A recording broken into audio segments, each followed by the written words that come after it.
रहीम rabbi इश्रह ली सदरी व यस्सिर ली अमरी वाहलुल उक़दतम मिन लिसानी यफ़क़हू क़ौली। इलेक्ट्रिकल फंडामेंटल्स का जो मॉड्यूल 2 है हम कर रहे हैं, ये आज उसकी 7वीं क्लास है। और इसके अंदर सबसे पहले हम रिकैप कर लेते हैं कि लास्ट क्लास के अंदर हमने क्या बात की थी। उससे पहले जस्ट मुझे एक मोमेंट दीजिएगा।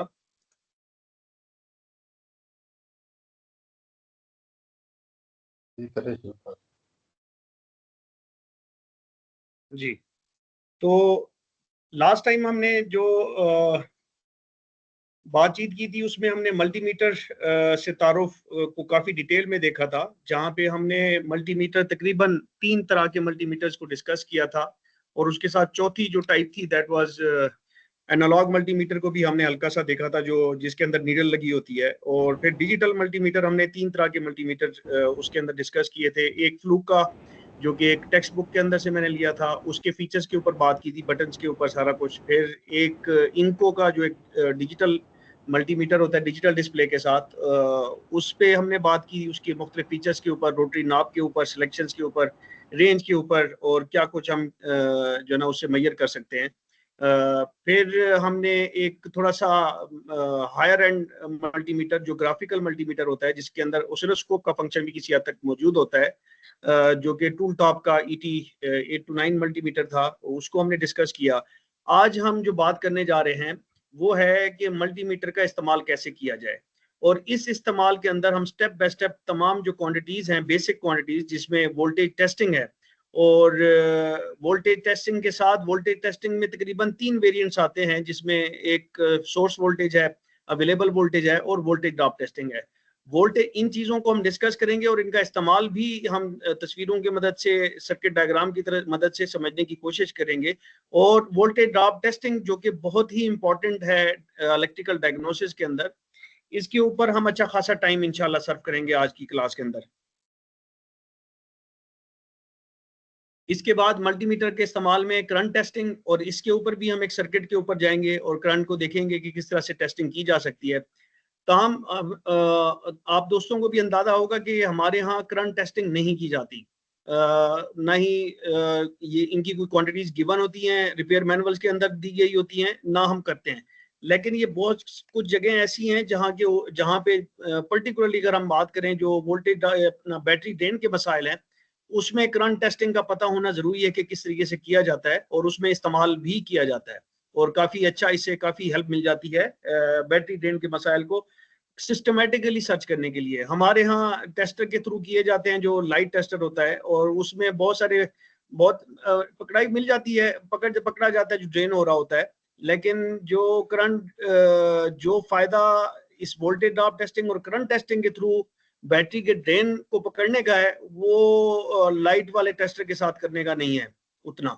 उसमें बहुत दफा बहुत तेजी से पकड़ा जाता है, लेकिन बहुत दफा ऐसा होता है कि उससे पकड़ाई नहीं देता, जो कि जी क्यों बैटरी ड्रेन हो रही है। फिर हम रेजिस्टेंस टेस्टिंग और डायोड टेस्टिंग के ऊपर बात करेंगे इंशाल्लाह। और फिर हमारा इस मॉड्यूल का जो लास्ट लेक्चर होगा इंशाल्लाह नेक्स्ट वीक में, उसके ऊपर हम रिलेस के ऊपर डिटेल में डिस्कस करेंगे इंशाल्लाह। तो सबसे पहले चीज आज के लेक्चर में है मल्टीमीटर से वोल्टेज की पैमाइश।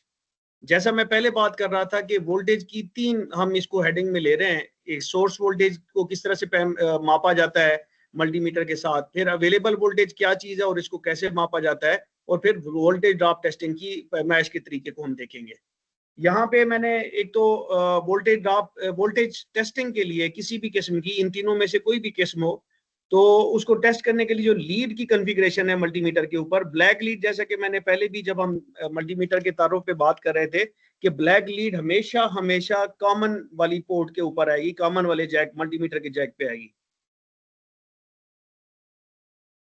और जो रेड लीड है यहाँ पे जिस तरह से नजर आ रही है, ये रेड लीड हमेशा जो वोल्टेज मेजर करने के लिए या रेजिस्टेंस मेजर करने के लिए, हम इसको जहाँ पे वोल्टेज का साइन बना होता है जिस जैक के ऊपर या पोर्ट के ऊपर, वहां पे लगाएंगे।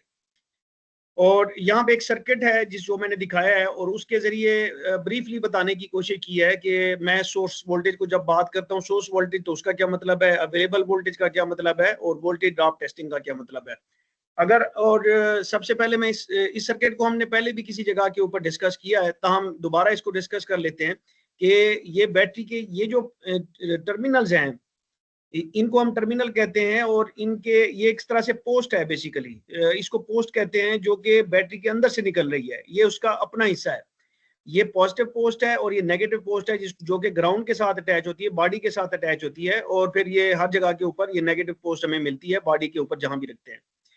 इस बॉडी से जो पॉजिटिव लीड है वो एक फ्यूज के थ्रू होते हुए इग्निशन के स्विच के ऊपर चली जाती है। फिर इग्निशन के स्विच के ऊपर हमारे पास 3 से 4 सिलेक्शन है कि एक में जो है ना, जिसमें गाड़ी टोटली लॉक हो जाती है, स्टीयरिंग भी लॉक हो जाता है। फिर इस पे अगर आप इस स्विच को रखते हैं तो एसेसरी खाली ऑन होती है, इस पे गाड़ी के तमाम सिस्टम ऑन हो जाते हैं, और इस पॉइंट पे जब आप स्विच को दबाते एक थोड़ी देर के लिए दबाते हैं तो उसमें जो है ना गाड़ी क्रैंक करना शुरू कर देती है। तो उसमें फिर ये होता है कि ये करंट जो है ना इस जगह से होता है, यहाँ पे ये जो डॉटेड लाइन है इसकी लेफ्ट साइड के ऊपर जो आपको सर्किट दिखाया गया है, बेसिकली ये इस सर्किट को सिंप्लीफाई करके यहाँ पे दिखाया गया है। ठीक है जी, तो यूं समझें कि ये वाला पोर्शन इस वक्त एग्जिस्ट नहीं कर रहा। तो ये सादा सा सर्किट ये है कि यहाँ पे एक स्विच है, और जब स्विच प्रेस होगा तो फिर ये करंट यहाँ से होते हुए इस स्टार्टर मोटर के सोलेनॉइड के ऊपर आ जाएगा। इसी तरह से एक पॉजिटिव लाइन इस स्टार्टर मोटर के एक इस कनेक्शन पे आ जाती है। ये जो बेसिकली डायरेक्ट जो आ रही है बैटरी से, ये मोटी लाइन होती है, और इसमें अच्छा खासा करंट रहा होता है, क्योंकि ये मोटर के ऊपर जो पावर सप्लाई जा रही है ये उसकी लाइन है। और ये जो लाइन आ रही है जो एक्सेसरी के साथ आएगी, वो बेसिकली इस तरह से आएगी कि यहाँ पे उसने आगे इस मोटर के साथ एक सोलेनॉइड लगा होता है। उस सोलेनॉइड को जब ये बनाती है तो ये जो स्टार्टर मोटर का जो गियर होता है वो आगे की तरफ मूव करता है, और आगे मूव करके जैसे ही वो मूव करता है तो ये पॉजिटिव लाइन मोटर को थ्रू हो जाती है मोटर के अंदर, और ग्राउंड यहाँ पे मिला हुआ है, तो वो रोटेट करना शुरू कर देता है। यानी कि स्टार्टर के साथ स्टार्टर का जो आगे गियर लगा होता है, पिनियन जिसको हम कह लें, वो आगे मूव होता है, और आगे मूव होके फ्लाईव्हील के साथ अटैच हो जाता है और रोटेट करना शुरू कर देता है, जिससे फ्लाईव्हील रोटेट करता है। ठीक है जी, अब जो हम कहेंगे जी सोर्स क्या है। सोर्स बेसिकली गाड़ी के अंदर बैटरी ही सोर्स है। एक सेकंड मुझे,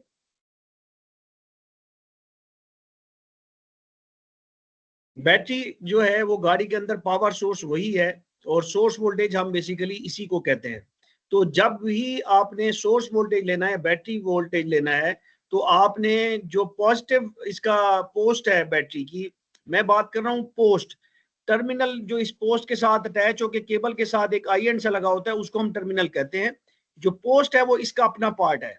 ठीक है जी, इसके अपने पार्ट के ऊपर ये पॉजिटिव लीड रखनी चाहिए, और रेड वाली पॉजिटिव के ऊपर और ब्लैक वाली नेगेटिव के ऊपर।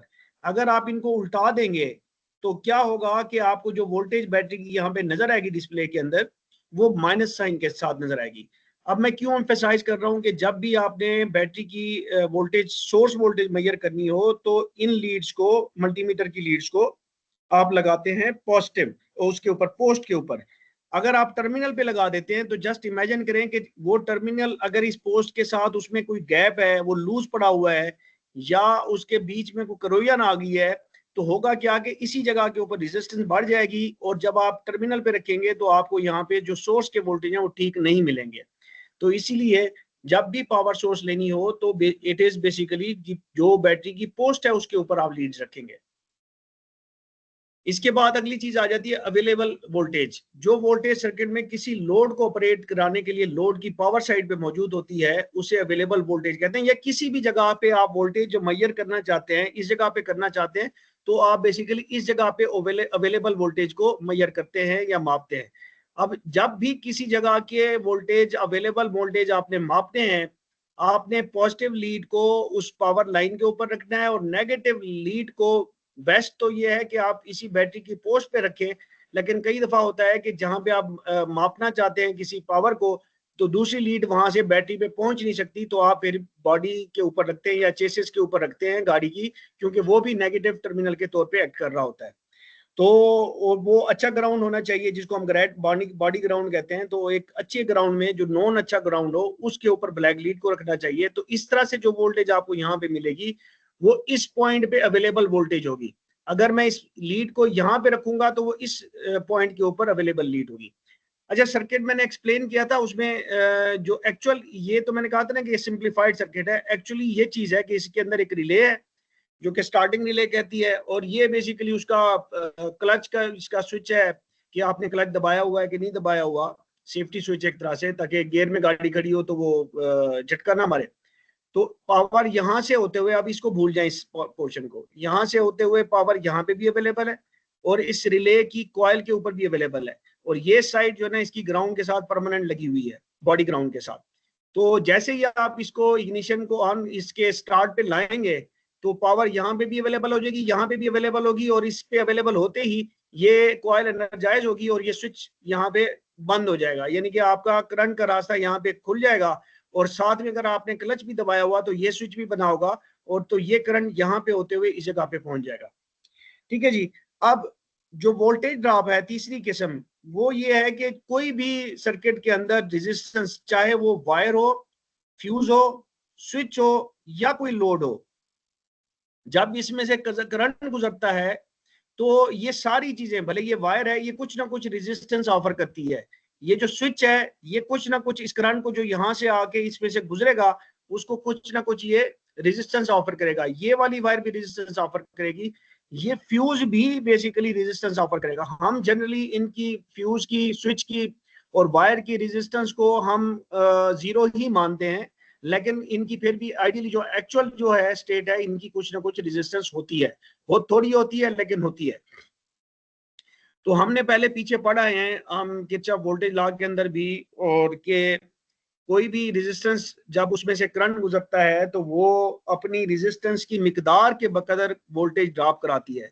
तो इसका मतलब क्या हुआ कि ये फ्यूज भी वोल्टेज ड्रॉप कराएगा, यानी कि अगर 12 वोल्ट इस बैटरी के हैं तो 12 में से कुछ वोल्ट, यानी कि पॉइंट, मिसाल के तौर पे 0.05 वोल्ट ये खा जाती है, 0.05 वोल्ट ये वोल्ट खा जाती है, 0.05 ये खा जाती है, 0.05 यहाँ पे खाए जाते हैं। इस इंडक्टर कॉयल जो है ना 0.06 हो सकता है, थोड़ी सी ज्यादा लेगी, ये कॉयल है, लोड की तरह एक्ट करती है।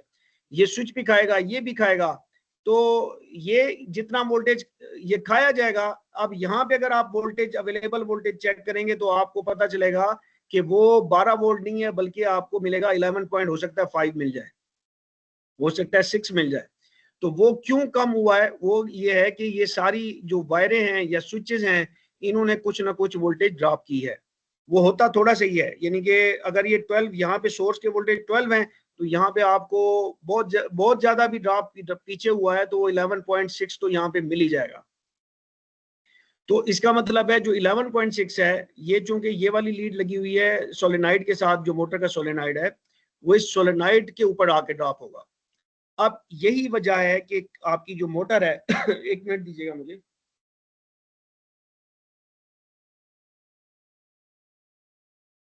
आपकी जो ये मोटर है इसको ज्यादा इसने पावर कंज्यूम करनी है, इसने इंजन को घुमाना है, तो इसने बहुत ज्यादा ताकत लगानी है। जब इसने ताकत ज्यादा लगानी है तो इसको इस बैटरी का मैक्सिमम पावर चाहिए, वोल्टेज चाहिए, मैक्सिमम वोल्टेज यहाँ पे ड्रॉप होने चाहिए सारे के सारे। कि यहाँ पे मिसाल के तौर पे जैसे मैं कह रहा था कि यहाँ पे 11.6 के आसपास होंगे, अगर 12 यहाँ पे है तो यहाँ पे देखें इसके बीच में कोई स्विच नहीं रखने की वजह या फ्यूज ना रखने की वजह भी यही है, और इस केबल को मोटा करने की करंट गुजरना है। तो एक वजह ये भी है कि इस वायर के अंदर कम से कम वोल्टेज ड्रॉप हो, और जितना बैटरी सोर्स का वोल्टेज है वो 99.99% इस मोटर के लिए अवेलेबल हो। तो वोल्टेज जो ड्रॉप होगा इस, वो जो 12, यानी कि अगर ये 12 है तो 11.99 वोल्टेज हम चाहते हैं यहाँ पे ड्रॉप हो, और 0.01 यहाँ पे कहीं पे ड्रॉप हो जाए। तो उसको हमने चेक करना है, तो उसका चेक करने का तरीका ये है कि आप जो पावर लीड है पावर साइड पे रखेंगे इसी लोड की, और जो ब्लैक लीड है उसको आप नेगेटिव साइड पे रखेंगे इसी लोड की। तो जो वोल्टेज आएगी वो वोल्टेज होगी जो ये मोटर खा रही होगी। उससे हमें पता चलेगा कि क्या इस मोटर को 11.99 मिल रहा है या इस मोटर को 11.9 से कम मिल रहा है, किसी वजह से कि यहाँ कहीं पे अगर रेजिस्टेंस बढ़ गई है तो फिर यहाँ पे प्रॉब्लम आ सकती है। तो ये बेसिकली ये जस्ट तारुफ था कि सोर्स वोल्टेज ये चीज है, अवेलेबल वोल्टेज किसी भी पॉइंट के ऊपर आप जो वोल्टेज मेजर करते हैं विद रिस्पेक्ट टू ग्राउंड, वो अवेलेबल वोल्टेज है। और जो वोल्टेज ड्रॉप है वो लोड की पावर और ग्राउंड साइड के ऊपर, टर्मिनल के ऊपर जब आप लीड्स रखेंगे, है ये भी ग्राउंड साइड, ये पावर साइड है, लेकिन इसमें काफी खासा फर्क है। ये हमें मजीद क्लियर होगा जब हम आगे चल के इसकी बात करते हैं। अच्छा, इसमें एक चीज याद रखिए कि ये जो कॉन्सेप्ट है इसको ना सिर्फ आप ये पावर और ग्राउंड के बीच में कर सकते हैं, आप ये भी चेक कर सकते हैं कि यहाँ पे तो कोई वोल्टेज ड्रॉप नहीं हो रहा, कि बॉडी चेसिस बॉडी के ऊपर एक मल्टीमीटर रखें, एक ब्लैक लीड यहाँ पे रखें और रेड लीड यहाँ पे रखें, तो इस वायर के ऊपर अगर किसी किस्म का जो वोल्टेज ड्रॉप है, जैसे मैं कह रहा था कि ये भी रेजिस्टेंस ऑफर करती है, तो इसमें भी जो रेजिस्टेंस है अगर वो किसी वजह से बढ़ जाती है, लूज कनेक्शन की वजह से या कोरोजन आने की वजह से या किसी और वजह से, तो जब आप ये दोनों लीडें इसी ग्राउंड के ऊपर, ग्राउंड वाली वायर के ऊपर ही रखेंगे, ये ब्लैक इधर रख रहे हैं और रेड को यहाँ पे रख रहे हैं बॉडी के ऊपर, तो इस वायर के बीच जो ये वायर वोल्टेज खा रही होगी वो आपको वोल्ट मीटर पे नजर आएंगे। नॉर्मली हम कभी भी नहीं करते कि एक ही वायर के ऊपर, कि नेगेटिव वाली वायर है उसी के ऊपर दोनों मल्टीमीटर की लीड रखें, लेकिन ये करने से वोल्टेज मिलते हैं। इसी तरह से अगर मैं यहाँ पे ब्लैक लीड यहाँ पे रखूं और रेड लीड यहाँ पे रखूं, तो इस वायर के ऊपर जो वोल्टेज खाए जा रहे हैं वो मुझे मल्टीमीटर में मिली वोल्ट के अंदर नजर आएंगे। यहां तक कुछ सवाल हो तो जरूर बताएं जी। आई होप के कुछ बात बनी है। Yes sir, yes. Okay sir, okay. हमें ज्वाइन किया है अली साहब ने। कैसे हैं जी अली साहब, आप खैरियत से हैं? अस्सलाम वालेकुम जी, अल्हम्दुलिल्लाह खैरियत से सर, बोल चलें और चलें, क्लियर हो अगर गया कोई जी सवाल, सब। चलें गुड है। अब हम आते हैं जी कि उसी एक एक पॉइंट को दोबारा तसल्ली के साथ, जैसे मैं कह रहा था कि ये पोस्ट हैं, ये लेड की होती हैं और बैटरी के अंदर से निकली होती हैं, इसको हम कहते हैं पोस्ट। इसी तरह जो स्टार्टर मोटर है उसके अंदर भी एक स्क्रू सा लगा हुआ, आपको बोल्ट सा लगा हुआ नजर आता है, उसको हम पोस्ट कहते हैं। जब उसके साथ जो केबल आगे जुड़ती है वो एक आई एंड के साथ जुड़ती है, तो उसको हम टर्मिनल कहते हैं। तो हम उस टर्मिनल या उस आई एंड के ऊपर वोल्टेज नहीं चेक करेंगे बल्कि यहाँ पे चेक करेंगे, क्योंकि ये डायरेक्टली अंदर के साथ कनेक्टेड है।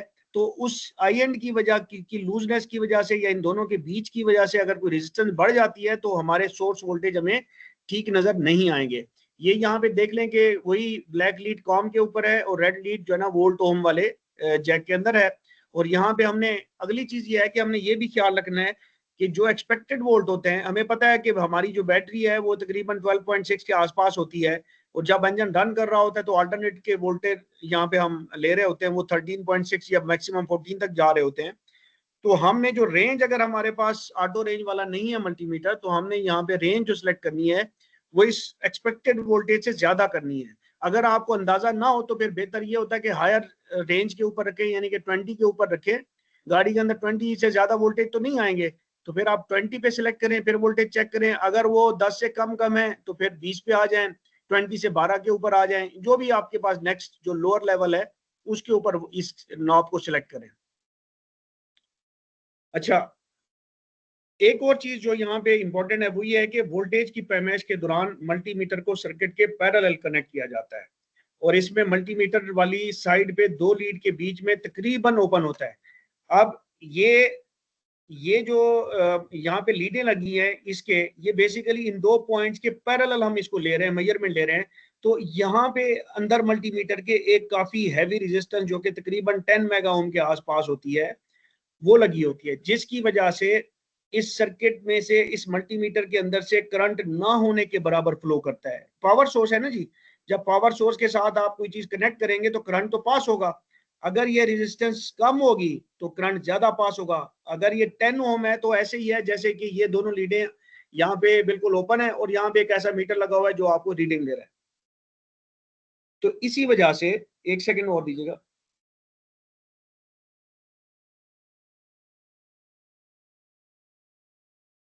इसी वजह से जो वोल्टेज मेजरमेंट है किसी भी किस्म की, वो महफूज तरीन मेजरमेंट है इलेक्ट्रिकल वर्ल्ड के अंदर, कि उसमें ना आप सर्किट को डिस्टर्ब करते हैं।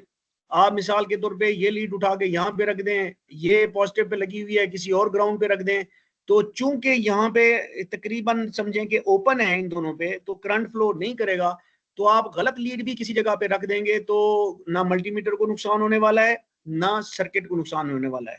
इसी तरह से आपको याद होगा कि शुरू में हमने ये बात की थी कि वोल्टेज मेजरमेंट कुछ लेक्चर्स के अंदर, ये सबसे रिलायबल और ड्रॉप टेस्टिंग है, वोल्टेज ड्रॉप टेस्टिंग है, और सबसे महफूज जो है ना वो क्या है, आपकी वोल्टेज टेस्टिंग है।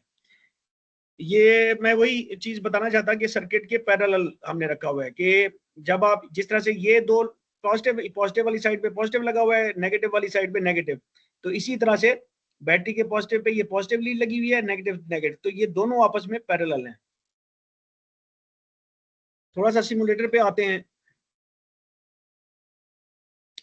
यहाँ पे ये हमने गाड़ी वो की हुई है सिमुलेटर की, और ये वोल्टेज है यहाँ पे अगर मल्टीमीटर को देखें, और यहाँ पे मैंने पहले भी शायद किसी क्लास में मैंने बताया था, और बल्कि हमने लास्ट जो मल्टीमीटर की तारुफ से बात की थी कि ये जो साइन है ये डीसी वोल्टेज का है और ये साइन एसी वोल्टेज का है। तो इसके ऊपर ये सिलेक्शन है, तो यहाँ पे करेंगे तो एसी वोल्टेज मेजर करेंगे हम, और यहाँ पे करेंगे सिलेक्शन तो हम डीसी वोल्टेज मेजर करेंगे।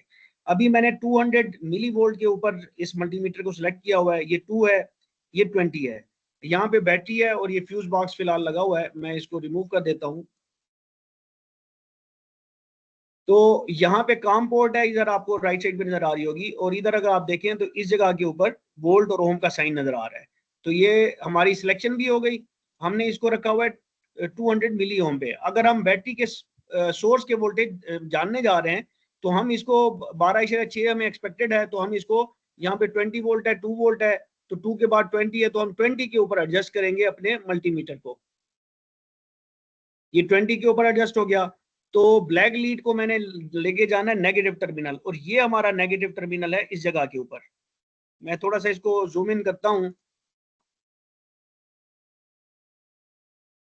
तो ये लीड मेरी ब्लैक वाली नेगेटिव टर्मिनल के ऊपर आ गई। ये पोस्ट है और ये टर्मिनल है, ये वाला।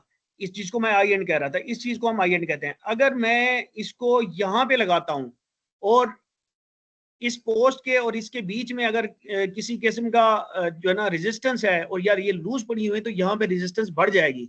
जब मैं अपना पॉजिटिव को यहाँ पे लगाता हूँ इस पोस्ट के ऊपर, और नेगेटिव को मैं गलती से यहाँ पे लगा देता हूँ, या पॉजिटिव को भी इधर लगाता हूँ और नेगेटिव को इधर लगा देता हूँ, तो होगा क्या कि मैं एग्जैक्टली सोर्स की वोल्टेज नहीं ले रहा हूँ, क्योंकि बीच में अगर कोई रेजिस्टेंस खुदा ना खास्ता आई हुई है तो मेरे पास सोर्स वोल्टेज गलत आएंगे।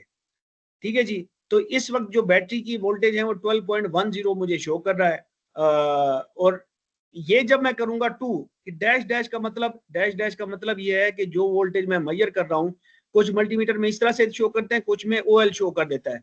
तो इसका मतलब ये है कि जो आपने रेंज सेलेक्ट की हुई है ये उससे ओवर लिमिट है। ठीक है जी। फिर मैं बात कर रहा था कि मिसाल के तौर पे जो ये हमारा लगा हुआ है इंजेक्टर पे जो सेम कलर की हमने एक लेक्चर में बात की थी, जो केबल आ रही है वो डायरेक्ट मिसाल के तौर पे इसके ऊपर से आ रही है, पॉजिटिव उससे आ रही है। हम अज्यूम करते हैं कि ये यहाँ से आ रही है एक लीड, और यहाँ पे आके पैरेलल में सारे हर इंजेक्टर को 12 वोल्ट मिल रहा है, तो इस रेड लाइन के ऊपर। अब जो मैं चाहता हूं कि मैं इस रेड लाइन के ऊपर वोल्टेज ड्रॉप मेजर करूं, तो मैं क्या करूंगा, मैं करूंगा ये कि ये पॉजिटिव की लाइन है। मैं पहले आपको चेक भी करा देता हूं कि ये पॉजिटिव की लाइन है। ये पावर ऑन करनी पड़ेगी।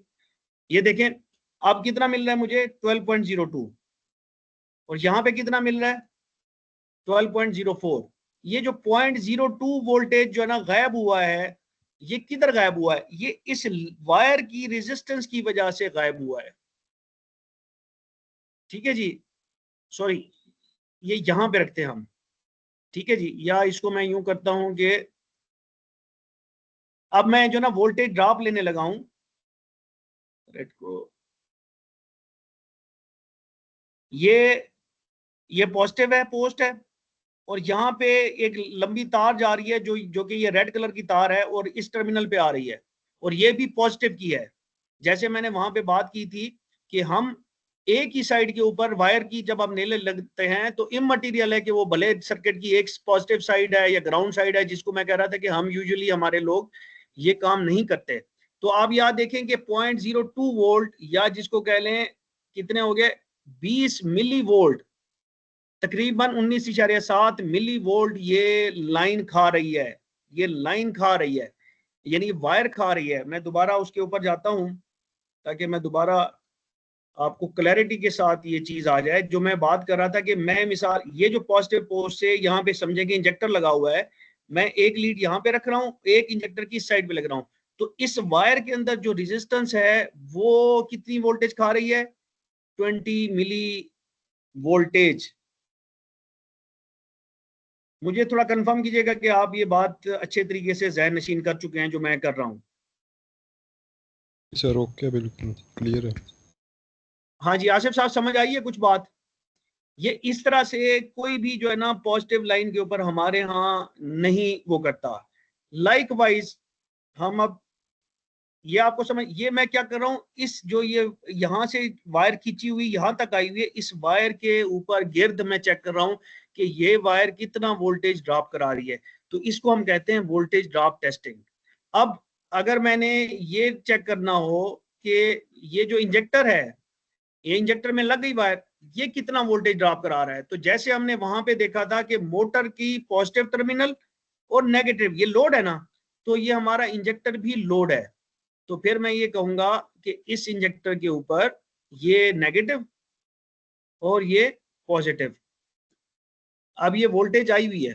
अच्छा, ये यहाँ पे इस वजह से वो शो कर रहा है कि सॉरी यहाँ पे उसने पल्सेस भेजनी है, पल्सेस ना होती तो ये मुझे बिल्कुल ठीक है, मैं गाड़ी को स्टार्ट भी कर देता हूँ। तो ये चूंकि एक तो रेंज भी कम है, ये देखिए मैंने मिली वोल्ट पे रखा हुआ है, ये मिली वोल्ट पे है, इसको मैंने 20 पे रखना है। अभी जीरो क्यों आ रहा है? क्योंकि जो ईसीयू ने इसको पल्सेस देनी है, हम इस सर्किट को डिस्कस कर रहे हैं पीछे, वो ग्राउंड की पल्सेस देता है, ग्राउंड को ऑफ कराता है ऑन कराता है, तो इस वक्त ग्राउंड ऑफ है जबकि यहाँ पे 12 वोल्ट अवेलेबल है। ये देखें 12 वोल्ट की पावर लाइन है, ये पावर लाइन है और यहाँ पे मैंने ग्राउंड पे रखा है, तो मुझे 12 वोल्ट यहाँ पे मिल रहे हैं बैटरी के सोर्स वोल्टेज। ठीक है जी, सोर्स से थोड़े कम होंगे, 0.02 कम, 12.04। इस बात को अगर कोई बंदा हजम नहीं कर पा रहा तो प्लीज मेरे साथ डिस्कस करें, आपका भी फायदा होगा और जो बाद में देखने वाले हैं उनका भी काफी फायदा होगा। अगर आपको इस चीज की समझ सही नहीं आ रही तो प्लीज मेरे से डिस्कस करें। सर इसका क्लियर अब क्या है, चेसिस के साथ चेक करें कि चेसिस के साथ ग्राउंड करके जो सा आप कह रहे थे ड्रॉप टेस्ट अच्छा, चेक करते हैं। हाँ जी, जो ग्राउंड साइड है, अब ये ग्राउंड साइड है ना, ये सारी वायर, ये पॉइंट पोस्ट के ऊपर, ये बैटरी का पोस्ट है ब्लैक, जो ब्लैक लीड लगी हुई है, और ये मैं टर्मिनल पे रखता हूँ, तो ये ग्राउंड ही है। अगर यहाँ पे इस पोस्ट और टर्मिनल के बीच में कोई लूजनेस है, रेजिस्टेंस बढ़ी हुई है इन दोनों की आपस में, तो यहाँ पे मुझे वोल्टेज नजर आएंगे मल्टीमीटर के ऊपर, जितनी रेजिस्टेंस होगी उतने वोल्टेज यहाँ पे नजर आएंगे, वो ये चीज है। ठीक है जी, और लेट्स सी कि हम अभी इसके ऊपर वोल्टेज ड्रॉप टेस्ट करते हैं लोड के गिर्द।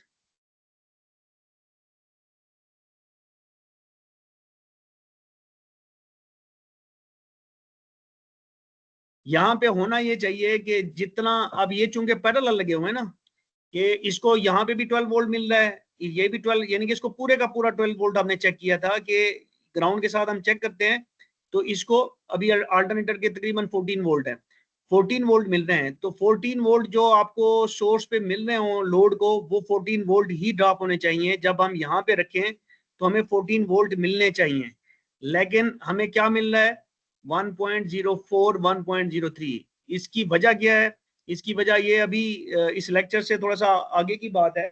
उसकी वजह ये है कि ग्राउंड जो है ना, परमानेंट ग्राउंड यहाँ पे नहीं आ रहा है। यहाँ पे ग्राउंड क्या आ रहा है? वो पल्सेस की फॉर्म में आ रहा है और उसकी फ्रीक्वेंसी पे मॉनिटर करता है, और मल्टीमीटर फ्रीक्वेंसी पकड़ नहीं सकता। अभी मैं अगर इसको बढ़ाऊंगा तो मुझे उम्मीद है अगर ये इसने केटर किया हुआ है तो ये वोल्टेज बढ़ेंगे। देखा जी, क्यों बढ़ेंगे? कि जब आप एक्सेलेरेटर ज्यादा देते हैं तो कंप्यूटर क्या करता है, इंजेक्टर की पल्स को बढ़ाता है, उसकी टाइम को, उसका ड्यूटी साइकिल बढ़ाता है, जिसकी वजह से वो ग्राउंड ऑलमोस्ट परमानेंट होना शुरू हो जाता है। ठीक है जी, तो आपको वो वोल्टेज जो ये ड्रॉप करा रहा है वो नजर आ रहे हैं। तो अब यहाँ पे हम देखते हैं जो हमारा यहाँ पे, आई डोंट नो इसमें से कौन सा पॉजिटिव है।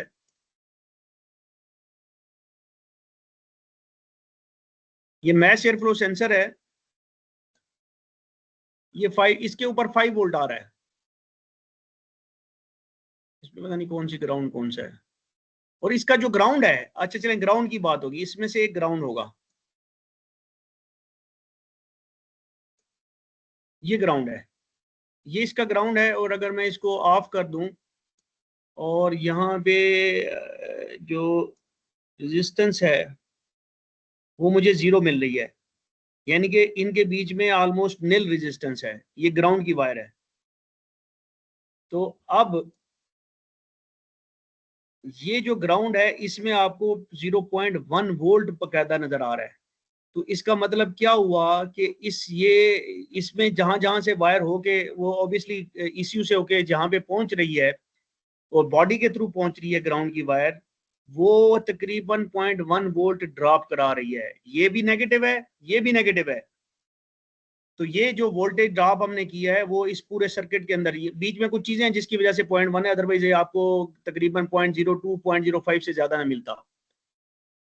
आई होप इसकी बात की समझ आ गई होगी। जी सर। वोल्टेज ड्रॉप की समझ आ गई होगी। अब मैंने एक वीडियो शो की थी, मेरे से किसी ने, शायद आसिफ साहब ने, किसी ने पूछा था कि जी ये फ्यूज के ऊपर कैसे वोल्टेज ड्रॉप टेस्ट करते हैं ग्रुप में। तो उसमें करते ही हैं जी कि ये फ्यूज के ऊपर ना ये पॉइंट्स नजर आते हैं बकायदा, ये वो मेटालिक पॉइंट्स होते हैं इन ब्लेड्स वाले फ्यूज के ऊपर। तो ये फ्यूज बेसिकली सर्किट के पावर साइड पे सीरीज में लगा होता है। ये जो पावर की लाइन यहाँ से आ रही होती है, ये फ्यूज लगा होता है, इसमें से पावर गुजर के मजीद अपने अपने सर्किट में चली जाती है। मिसाल के तौर पे यहाँ पे पहुंच गई, तो मैंने पावर साइड है, ये पावर साइड, तो मैं यहाँ पे जब रखूं, जब मैंने गाड़ी बंद की हुई हो, काफी देर से बंद हो, और किसी फ्यूज के ऊपर रखूं, तो मुझे यहाँ पे किसी किस्म के वोल्टेज नहीं मिलने चाहिए। अगर मुझे कुछ वोल्टेज मिल जाते हैं, ये देखें, अब अगर मुझे कुछ वोल्टेज मिल जाते हैं यहाँ पे, तो उसका मतलब ये होगा कि यहाँ से इसमें से करंट गुजर रहा है। और जब करंट गुजर रहा होगा तो ये फ्यूज जितनी रेजिस्टेंस ऑफर करेगा उतनी वोल्टेज खाई जाएगी। ये भी सिमुलेटर का प्रॉब्लम है, ये सॉफ्टवेयर का मसला है। अदरवाइज कोई फ्यूज जो है ना इतने वोल्टेज खाता नहीं है। यानी कि अगर 14 में से 4 वोल्टेज ये फ्यूज खा जाए तो 10 वोल्ट जाके सर्किट को मिल रहे होंगे बकिया। और हमें यहाँ पे दोबारा मैं रीट्रेट करूंगा, दोबारा याद कराऊंगा कि होता यह है कि सर्किट के अंदर जितनी रेजिस्टेंस मौजूद होती हैं, वायर भी रेजिस्टेंस है, फ्यूज भी रेजिस्टेंस है, और फिर मेन रेजिस्टेंस उसकी लोड होती है। तो वोल्टेज उन रेजिस्टेंस की मिकदार के मुताबिक जो सोर्स वोल्टेज है वो हर रेजिस्टेंस के ऊपर ड्रॉप होती है। सबसे ज्यादा जो है ना परफेक्ट जो सर्किट होना चाहिए उसमें होना चाहिए कि जितनी सोर्स वोल्टेज है वो सारी की सारी लोड के ऊपर जाके ड्रॉप हो। ठीक है जी। तो इसी चीज से हमें पता चलता है, हम आगे हम देखते हैं जब हम मिसालें अभी और सर्किट को डिस्कस करेंगे तो हम इस चीज को देखेंगे कि यार ये जो वोल्टेज ड्रॉप टेस्टिंग है इसमें हम डायग्नोसिस कैसे कर सकते हैं।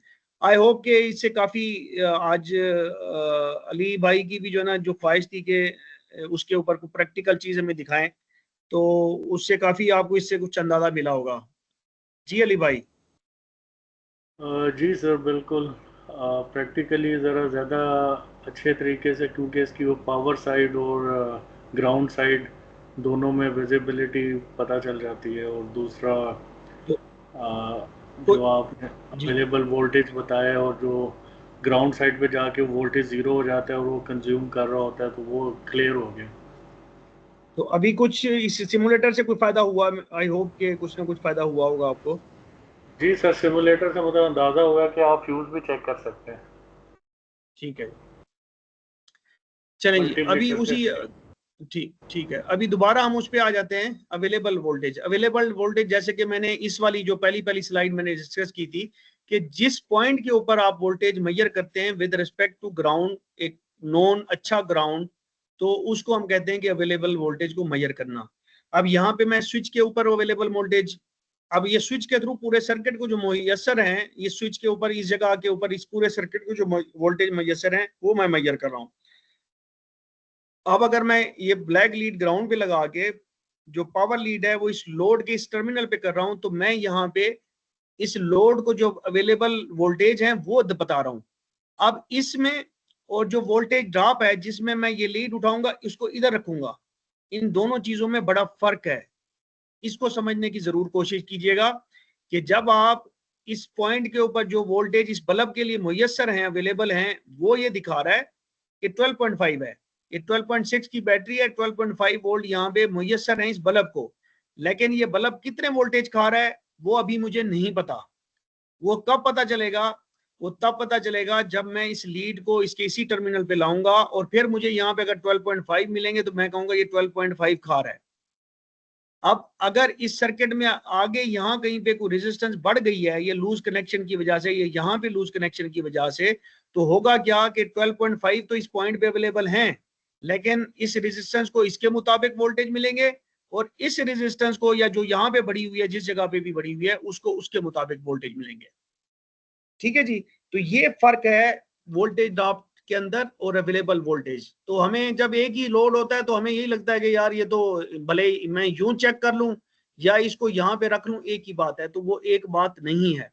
वो वोल्टेज ड्रॉप टेस्टिंग है कि जिसमें आप लीड यहाँ पे रख रहे हैं और दूसरी लीड को यहाँ पे रख रहे हैं, और उसमें अगर सर्किट में किसी भी जगह पे फॉल्ट है, रेजिस्टेंस बढ़ी हुई है, इधर बढ़ी हुई है या इधर बढ़ी हुई है, तो इसमें फर्क आएगा ही आएगा। इसमें वोल्टेज कम मिलेंगी ही मिलेंगी, क्योंकि किसी और जगह पे रेजिस्टेंस बढ़ी है तो ये 12.6 जो वोल्ट हैं कुछ इधर खाए जाएंगे कुछ उधर खाए जाएंगे। अब यहाँ पे मुहैया 12.5 थे, यहाँ पे वो चेक कर रहा है कि इस पॉइंट पे कितने मुहैया हैं, तो वो कहता है कि 0.05 हैं, यानी कि 12.5 में से उसने 12.45 इस बल्ब ने खाए हैं और 0.05 यहाँ पे बचा हुआ है। तो 0.05 इसलिए बचा हुआ है कि इस वायर की भी रेजिस्टेंस है, इस स्विच की भी रेजिस्टेंस है, जिसने कुछ ना कुछ वोल्टेज खाने हैं, तो वो ये दोनों चीजें ये वोल्टेज खाएंगी जो जो बचा हुआ है। आई होप के I am able to make it very clear कि वोल्टेज ड्रॉप टेस्टिंग क्या चीज है। अब हम इसका तरीका मजीद सर्किट के डायग्नोसिस से समझने की कोशिश करते हैं। वोल्टेज ड्रॉप को मैंने बड़े अच्छे तरीके से कोशिश की है अपने तई, अगर फिर भी ये वही चीज मैं कर रहा हूँ कि अब जो मैं मैयर कर रहा हूँ ये 12.4 शो कर रहा है, तो इसका मतलब है 12.6 थे, यहाँ पे 12.5 मुहैया थे, यहाँ पे जब पिछली स्लाइड में हमने देखा तो ये बल्ब कितने खा रहा है 12.4। जब 12.4 खा रहा है तो 0.1 जो वोल्ट है वो ये फ्यूज, ये तार, ये स्विच और ये तार, ये वो 1 पॉइंट इनके दरमियान में कंज्यूम हो रहा है। कुछ ये खा रहा होगा, कुछ ये खा रहा होगा, कुछ ये खा रहा होगा, कुछ ये खा रहा होगा, कुछ ये खा रहा होगा। ठीक है जी। तो इसको करते हैं किसी तरह से, जब भी आपने वोल्टेज ड्रॉप मेजर करनी हो तो जब आपको एक्सपेक्टेड नहीं होता तो फिर बेहतर है कि आप सिलेक्शन को 20 वोल्ट पे रखें और रेड टेस्ट लीड को लोड की पावर साइड के ऊपर और ब्लैक लीड को ग्राउंड साइड के ऊपर टर्मिनल पे रखें। और बाज़ औक़ात ये होता है कि मिसाल के तौर पे यहाँ पे ना अगर आपने स्टार्टर मोटर देखी हो गाड़ी के अंदर, तो जो ये वाली वायर अटैच होती है वो बाकायदा एक नट स्क्रू के ऊपर, एक बोल्ट के ऊपर टाइट हुई होती है नट के थ्रू। तो कई दफा होता है कि उसका नट और वो जो बोल्ट के ऊपर नट हुई होती है, वो जो टर्मिनल होता है वो इटसेल्फ उसके अंदर करोइया नहीं होती है, जिसकी वजह से यहाँ पे रेजिस्टेंस बढ़ जाती है। अदरवाइज तो यहाँ पे कोई और चीज नहीं है। तो इस रेजिस्टेंस की वजह से इस मोटर को वोल्टेज बहुत कम मिलते हैं और बाकी जो वोल्टेज हैं वो इस वायर और इस रेजिस्टेंस की वजह से यहाँ पे खाए जाते हैं। तो जिसकी वजह से स्टार्टर जो है ना अपना फुली लोड ले नहीं सकता इंजन को क्रैंक कराने का और इंजन क्रैंक नहीं करता। ये बड़ा कॉमन मसला है, पुरानी गाड़ियों के अंदर ये प्रॉब्लम आ जाते हैं। अच्छा जी, थोड़ा सा मैं जरा पॉज ले लूँ जी, मैं जो ना शायद ज्यादा तेज बोल रहा हूँ, ऊंचा बोल रहा हूँ, तो मैं जरा गला बैठ रहा है। मुख्तलिफ सर्किट एलिमेंट के गिर्द वोल्टेज आप एक स्विच रिले के स्विचिंग कॉन्टेक्ट्स, जो रिले है हमने पीछे एक जगह पे देखी है, ये रिले के अंदर दो चीजें हैं, एक कॉइल है और एक ये स्विचिंग कॉन्टेक्ट, इसको हम कहते हैं स्विच कहते हैं, ये स्विच की तरह ही है। लेकिन होता यह है कि ये कॉइल बनती है तो मैग्नेटिकली ये स्विच यहाँ पे पुल होता है और यहाँ बन जाता है, तो यहाँ पे भी वोल्टेज ड्रॉप होगा। और ये तो जो कॉइल है ये तो इनमें तो बहुत कम रेजिस्टेंस होती है स्विच के अंदर, लेकिन जो रिले की कॉइल वाली साइड है यहाँ पे अच्छी खासी रेजिस्टेंस होती है और ये वोल्टेज ड्रॉप कराती है, कंसिडरेबल वोल्टेज ड्रॉप कराती है। तो होता ही है कि जो रिले की स्विचिंग कॉन्टेक्ट्स हैं, मैं कॉइल की बात नहीं कर रहा हूँ, और कनेक्टर है कोई भी जहाँ पे सिर्फ जो है ना कनेक्शन हो रहे होते हैं, तो voltage drop generally 50 milli volt से कम मिलनी चाहिए हमें, ये एक जनरल थंब रूल है। और इसी तरह वायर के किसी हिस्से के गिर्द भले वो ग्राउंड साइड पे हो, इस साइड पे आप वोल्टेज ड्रॉप मेजर करें, अगर इस साइड पे वोल्टेज ड्रॉप मेजर करेंगे तो रेड यहाँ पे रखेंगे और ब्लैक को यहाँ पे रखेंगे, तो इस पूरी सेक्शन के बीच के गिर्द जो वोल्टेज ड्रॉप है वो मेजर होगी। तो वो क्या है, जनरली 50 मिली वोल्ट से कम मिलनी चाहिए। अगर क्योंकि इनकी रेजिस्टेंस डाउन होने के बराबर होती है, कम होती है, तो इसी वजह से वोल्टेज ड्रॉप भी कम होनी चाहिए। अगर सर्किट में एक ही लोड है तो बैटरी जिसकी वोल्टेज 12.6 वोल्ट है कि ज्यादा से ज्यादा वोल्टेज, यानी कि 12.6 से तकरीबन 12.5, ये 4 भी मैंने कम लिखा हुआ है, 12.45 से भी ज्यादा वोल्टेज जो है ना इसी लोड को मिलना चाहिए, इस लोड को ही मिलना चाहिए। ठीक है जी, ये जनरल रूल्स हैं।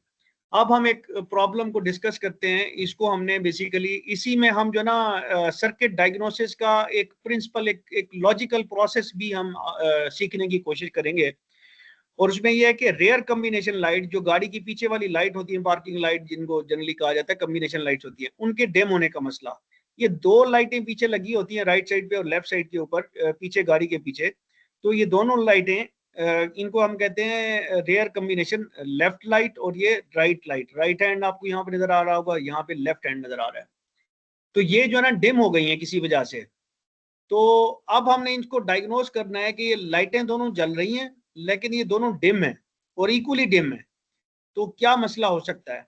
तो सबसे पहली चीज ये है कि हमें क्या करना चाहिए, हमें सर्किट को स्टडी करना चाहिए ताकि हमें पता हो कि करंट कैसे गुजर रहा है, क्या गुजर रहा है, आ कितना रहा है और जाना कितना चाहिए। तो फिर पॉसिबल कॉजेज के कौन सी क्या क्या वजूहत ऐसी हो सकती हैं जिनसे जो है ना ये लाइटें डिम हो सकती हैं, उनको हमने एक तरह से लिस्ट डाउन करना है कि यार ये क्या वजह हो क्या सकती है, जिसकी वजह से वो ऐसी क्या चीजें हो सकती हैं जिनकी वजूहत से ये लाइटें डिम हो जाएं। और फिर हमने ये देखना होता है, ये तीसरा पॉइंट हमारा होता है कि इस केस में, इस प्रॉब्लम के अंदर सबसे आसान और इफेक्टिव डायग्नोसिस प्रोसेस कौन सा हो सकता है। मैं टेस्ट लीड को उठाऊं, वो जो हमारा टेस्टर होता है, लाइट टेस्टर, जिसको पता नहीं, हम तो एलईडी टेस्टर कहते हैं मार्केट के अंदर, मुझे अब याद नहीं है कि क्या कहते हैं, टेस्टर टेस्टर कह रहे होते हैं। तो वो टेस्टर जो है ना वो इस्तेमाल करें, मल्टीमीटर इस्तेमाल करें। मल्टीमीटर इस्तेमाल करें तो क्या कंटिन्यूटी के साथ चेक करें, वोल्ट मीटर के वोल्टेज के साथ चेक करें, वोल्टेज ड्रॉप के साथ चेक करें, या हम इसको रेजिस्टेंस के साथ चेक करें। तो उसमें आसान तरीन और इफेक्टिव डायग्नोसिस प्रोसेस क्या हो सकता है, तो इसको अब हम स्टेप बाय स्टेप डिस्कस करने जा रहे हैं। पहली चीज के सर्किट को स्टडी करें, सर्किट किस तरीके से काम कर रहा है। तो जब भी कोई सर्किट आपने स्टडी करना होती है उसके दो सिरे होते हैं, एक पावर वाली साइड, और जो इलेक्ट्रिकल डायग्राम होती हैं उनमें पावर जो दिखाई जाती है सर्किट डायग्राम, उसमें जो एक जनरल कन्वेंशन है, तकरीबन तमाम मैन्युफैक्चरर फॉलो करते हैं कि वो डायग्राम की जो ऊपर वाली साइड होती है वहां पे पावर के कनेक्शन होते हैं, और जो नीचे वाली पेज का नीचे वाला हिस्सा होता है वहां पे आपको ग्राउंड के पॉइंट्स वहां पे मिलेंगे। तो यहाँ पे देखिए ये ग्राउंड का साइन है और यहाँ पे फ्यूज है। फ्यूज का मतलब यही है कि बैटरी इसके बाद फ्यूज लगा होता है जनरली, ये जनरल कन्वेंशन है। तो ये पावर है, और मैंने आपको एक तरीका पहले भी बताया था, डिस्कस किया था कि मुस्तकिल पावर को हम क्या करते हैं, एक सर्किट को डायग्राम को ट्रेस करने के लिए हम क्या करते हैं कि जहां पे मुस्तकिल डायग्राम में पावर हमें नजर आ रहा होती है वहां पे हम रेड डॉटेड लाइन करते हैं, मुस्तकिल ग्राउंड को ब्राउन डॉटेड लाइन करते हैं, जो स्विच टू पावर हो रही होती है लाइन उसको येलो करते हैं, और स्विच टू ग्राउंड को ब्लू कर देते हैं। डिपेंड करता है, आप कोई भी कलर कर सकते हैं। तो ये मुझे पता चल गया कि फ्यूज लगा हुआ है तो इसका मतलब ये पावर है, स्विच कोई नहीं है तो पावर है। तो जहां जहां तक ये जा रही है, ये इधर से आके यहाँ पे आ रही है, तो इस नीचे स्विच लगा हुआ है तो रुक जाएंगे, यहाँ पे आगे यहाँ पे स्विच लगा हुआ है। ठीक है जी, ये है बैकअप लैंप स्विच, तो ये स्विच लगा हुआ है तो स्विच पे स्टैंड बाय हो जाएगी। तो जो स्विच जब बनेगा तो ये पावर आगे थ्रू हो जाएगी, तो ये आगे जा रही है। तो हमने जो स्विच टू पावर है उसको हमने येलो से शो करना है, तो मैं इसको येलो से, यहाँ पे ये जा रही है, और इसी तरह से यहाँ पे जब स्विच बनेगा तो ये पावर इधर से इधर थ्रू हो जाएगी। तो इसी तरह से ये इसके साथ मिलके इधर से जाती हुई, ये कनेक्टर है, कनेक्टर का कोई मसला नहीं होता, वो ना स्विच करते हैं ना कुछ करते हैं, वो इसी तरह से लाइन ही होती है एक तरह से, समझ लें। तो यहाँ से ये यहाँ पे आगे बल्ब के ऊपर पावर साइड पे रुक गया, और यहाँ पे बल्ब के ऊपर पावर साइड के ऊपर रख गया। अब हम देखते हैं कि ग्राउंड यहाँ से होके एक इधर परमानेंट अवेलेबल है और एक इस बल्ब पे परमानेंट अवेलेबल है। तो ये हमारा एक कंप्लीट सर्किट है। तो यहाँ पे यही चीज मैंने यहाँ पे लिखी हुई है। और अगली चीज ये है कि ये दोनों बल्ब, जब करंट का रास्ता इधर हो गया और इधर हो गया, तो इसका मतलब है ये दोनों बल्ब आपस में पैरेलल हैं, ये दोनों बल्ब आपस में पैरेलल हैं। और पैरेलल सर्किट की ये है कि जो नोड के ऊपर वोल्टेज होती है वो वोल्टेज इसी बल्ब को मिलेगी, और वही वोल्टेज इस बल्ब को भी मिलेगी। यानी कि अगर 12 वोल्ट यहाँ पे हमें मिल रहे हैं तो यहाँ पे भी 12 वोल्ट होंगे, यहाँ पे भी 12 वोल्ट होंगे। अगर ये बल्ब सीरीज में लगे होते तो जो 12 वोल्ट यहाँ पे आ रहे होते, वो चूंकि लोड और रेजिस्टेंस है लोड, तो वहां पे कुछ ड्रॉप होती और यहाँ पे कुछ बकिया जो बच जाती वो फिर इस बल्ब को मिलती। तो इस केस में, पैरेलल में के केस में दोनों बल्ब को यही सेम वोल्टेज इंडिपेंडेंटली मिल रही है। ठीक है जी। अच्छा, फ्यूज से करंट दो रास्तों से दोनों बल्ब के कॉमन नोड तक पहुंच सकता है। फ्यूज से दोनों बल्ब सर्किट में एक दूसरे के पैरेलल है। फ्यूज से करंट दो रास्तों से, एक रास्ता ये है, यहां से करंट जाएगा। एक रास्ता ये भी है कि ये जब स्विच किया जाएगा तो ये ऑन हो जाएंगी। ग्राउंड परमानेंट अवेलेबल है। अगर मैं ये स्विच बना दूं तो क्या होगा, यहां से करंट गुजरेगा, यहाँ पे होकर करंट इधर जाएगा, इधर जाएगा, और ये बल्ब ऑन हो जाएंगे क्योंकि ग्राउंड ऑलरेडी अवेलेबल है। अगर ये ऑन ही रहेगा और ये स्विच बन जाता है, ये है पार्किंग, हाँ जी, न्यूट्रल पोजीशन। गियर को जब आप पार्किंग में या न्यूट्रल पोजीशन में लाते हैं ऑटोमेटिक गियर को, तो ये रास्ता बन जाता है, ये सर्किट बन जाता है, तो करंट फिर इधर से गुजर रहा है और इधर से गुजरते हुए यहाँ पे पहुंच जाएगा। अगर ये भी बना हो, ये भी बना हो, तो फर्क कोई नहीं पड़ता, जाने वही वोल्ट हैं जो सोर्स पे अवेलेबल हैं। ये एक दफा पहले भी हमने डिस्कस किया था। किसी ने कहा था कि जी अगर दो रास्तों से अगर आ जाए तो फिर क्या होगा, कुछ नहीं होगा, एक ही चीज होगी, वो दोनों जो है ना एक बन जाती है, ना जमा होती है ना तफरीक होती है। कॉमन नोड से करंट दो पैरेलल रास्तों में होता हुआ दोनों बल्ब, यहाँ से जो करंट है इधर से पैरेलल हो रहा है, तो ये पैरेलल सर्किट हो गया। अगर इसको अगर वैसे आप देखें तो ये भी एक तरह से पैरेलल सर्किट है और ये भी पैरेलल सर्किट है यहाँ तक। इसमें कोई सवाल हो तो बताएं जी। इसका मतलब है नहीं है। No sir, no. अब आपसे सवाल है, पॉसिबल काजेस को लिस्ट डाउन करें। तो ये जो पावर है, ये बल्ब है, ये डिम है, यानी कि ये ऑफ नहीं है, ऑन है। तो क्या हम कह सकते हैं सर्किट में पावर नहीं आ रही, फ्यूज ब्लोन है या स्विच खराब है? ये पॉसिबल काज हो सकता है कि फ्यूज ब्लोन हो या ये इनमें से कोई स्विच खराब हो। तो क्या जवाब आएगा? वो यही है कि हमारा दिमाग कहेगा भाई लाइट तो जल रही है, तो फ्यूज ब्लो होने का क्या मसला है, स्विच खराब होने का तो मसला कोई नहीं है। अच्छा, लाइट बल्ब में मसला हो सकता है? यार दो बल्बों में बैक वक्त एक ही तरह का मसला नहीं हो सकता कि दोनों बल्ब में मसला आया और एक ही तरह का आया है। अगर उड़े होते तो चलो फिर हम कह सकते कि हाँ यार बल्ब उड़े हैं, ये तो डिम है और एक तरह के डिम है, तो इसका मतलब है ये पॉसिबल काज भी नहीं हो सकता, सर्किट में मसला होगा। तो इस सर्किट में कोई प्रॉब्लम हो सकती है, हाँ समझ में आने वाली बात है। सर्किट में क्या मसला होगा जी? करंट कम हो सकता है। हाँ जी, हमें पता है जब करंट लोड को कम मिलेगा तो लोड काम हल्का करेगा। तो डिम भी बेसिकली क्यों डिम होंगे बल्ब, कि बल्ब को करंट कम मिल रहा है, उसकी जो वोल्टेज है, सोर्स वोल्टेज है, वो कम हो रही है, तो इसकी वजह से क्या हो सकता है। लेकिन बात यह है कि फिर इसको डायग्नोज कैसे करें, मल्टीमीटर को एम्पेयर कैसे नोट करें? हमारे पास तो रेफरेंस एम्पेयर है ही नहीं कि ये सर्किट कितने एम्पेयर का है, ये कितना एम्पेयर यहाँ पे होना चाहिए, कितना, ये हमें पता ही नहीं है। तो फिर क्या करें? रेजिस्टेंस चेक करेंगे सर जी कि रेजिस्टेंस तो नहीं बढ़ी वायर की। हाँ जी, हाँ जी, आगे चलते हैं। तो जी कोई कुछ और बात करना चाह रहे हैं? तो करंट कम होने की वजह से ये बल्ब डिम हो सकते हैं, ये हमने स्टेब्लिश कर लिया। अब करंट कम होने को हम कैसे चेक करें?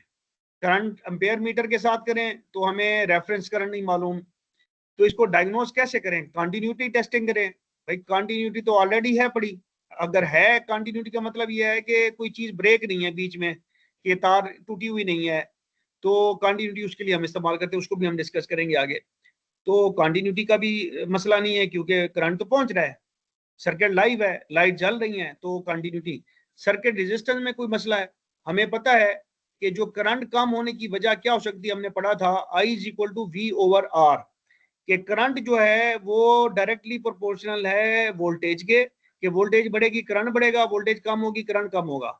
और दूसरी चीज क्या है कि V ओवर R है, R नीचे है, तो करंट अगर रेजिस्टेंस बढ़ेगी तो करंट कम होगा और रेजिस्टेंस कम होगी तो करंट ज्यादा होगा।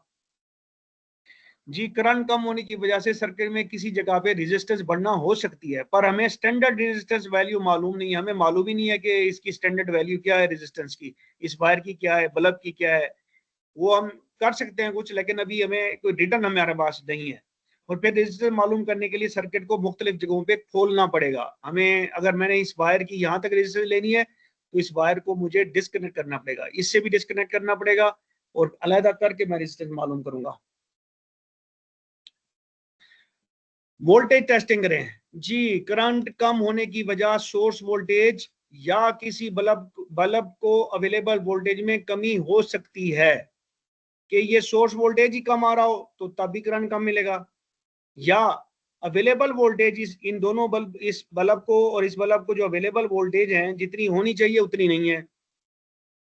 तो कहता है जी फिर क्या करें जी, वोल्टेज ड्रॉप टेस्टिंग करें जी। इस केस में काफी आसान और रिलायबल तरीका है। वोल्टेज ड्रॉप में जो फायदा है ना आपको कनेक्शन खोलना पड़ता है ना कुछ, आप सिंपली यहाँ पे वोल्टेज मीटर की सिलेक्शन करते हैं, लीड्स उठाते हैं और मुख्तलिफ पॉइंट्स के ऊपर लीड्स आंखें बंद करके रखते जाते हैं और आपको पता चलता जाता है कि कहाँ पे कितनी वोल्टेज ड्रॉप होनी चाहिए। अब जैसा कि मैंने बताया था कि एक जो सीरीज सर्किट, अब हम अगर हम देखें तो यहाँ पे हम कहते हैं मिसाल के तौर पे बैटरी लगी हुई है, यहाँ पे बैटरी लगी हुई है, इसको भी 12 वोल्ट दे रही है, इसको भी 12 वोल्ट दे रही है और नीचे ये ग्राउंड है। तो मेरा जो 12 वोल्ट इस सर्किट के अंदर है ये अलहदा सर्किट है, ये अलहदा हो जाता है। तो वो 12 वोल्ट कहाँ पे ड्रॉप होने चाहिए, इस बल्ब के ऊपर, और ये वाले 12 वोल्ट कहाँ पे ड्रॉप होने चाहिए, सारे के सारे इस बल्ब के ऊपर। वो थोड़े बहुत होंगे जो 0.02 के आसपास होंगे वो इस लाइन के ऊपर ड्रॉप होंगे। अब मैं अगर इस तरह से सर्किट को देखूं कि सर्किट यहाँ से है तो फ्यूज को ड्रॉप करेगा, कुछ ये वायर ड्रॉप करेगी, कुछ ये स्विच ड्रॉप करेगा, कुछ ये वायर ड्रॉप करेगी, कुछ यहाँ पे, और बकिया बचेंगे तकरीबन 12.6 हैं तो 12.4 के आसपास मुझे यहाँ पे लाजमन मिलने चाहिए।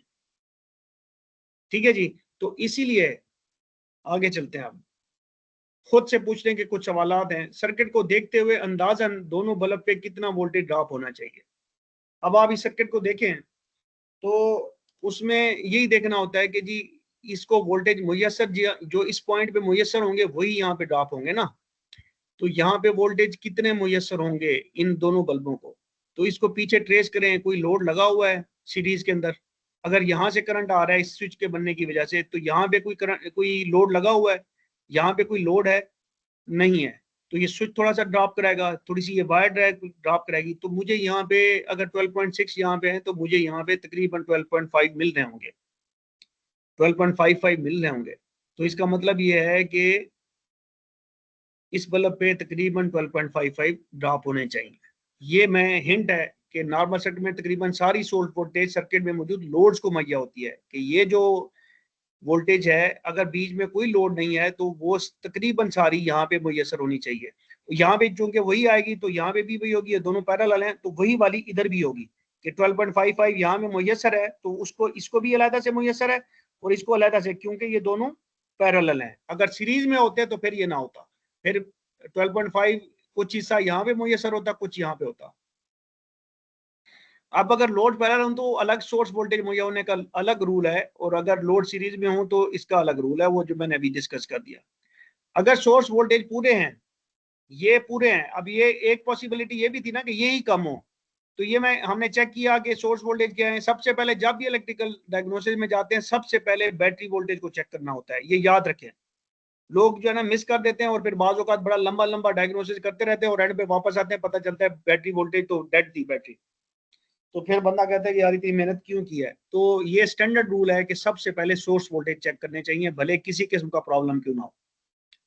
सोर्स पे पूरे और सर्किट की नोड पे अवेलेबल वोल्टेज कुछ कम मिल रहे हैं तो वोल्टेज ड्रॉप टेस्टिंग किन पॉइंट्स पे करना सूदमंद हो सकता है। प्रॉब्लम एक बल्ब पे है कि दोनों में, दोनों केसेस में हमारी अप्रोच अलग होगी प्रॉब्लम को पकड़ने के लिए। तो प्रॉब्लम दोनों बल्ब में एक तरह का है। अब दोबारा सवाल को देखें, अगर सोर्स वोल्टेज पूरे हैं और पैरेलल सर्किट की नोड पे, पैरेलल सर्किट की नोड कौन सी है, ये है, अवेलेबल वोल्टेज कुछ कम मिल रहे हैं और ये कम है, यानी कि 12.6 की जगह के ऊपर 12.55 की जगह पे ये 12.3 मिल रहे हैं, तो प्रॉब्लम कहाँ हो सकता है।